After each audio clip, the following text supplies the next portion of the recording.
Hi everyone, welcome back to the channel. In today's video, we are going to see how you can create a two-columned panel inside a Word document. This is something that you might have seen in a lot of documents. So let's get started with creating one of ours. Let's get started with creating text to appear in two columns. For that, what we would do is come straight away to the section from which we would want the text to appear in two columns. Let's say we would want to start from here. So the first thing would be to come to Layout, choose Columns, come down to More Columns, and from Presets, select 2. And we would apply this point forward.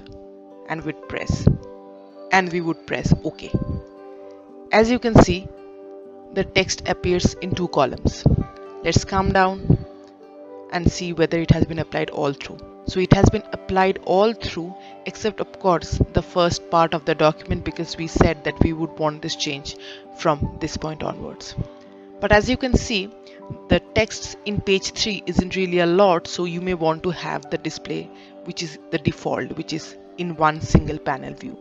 So for that to happen, we would come back here again, choose Columns, come to More Columns, from Presets select 1 and apply to this point forward and press OK. And as you can see now, in page 2 text appears in two columns, however in page 3 text appears in a single column. Hope you found this useful. Do share it with someone who may apply this in their daily work as well. Thanks for watching.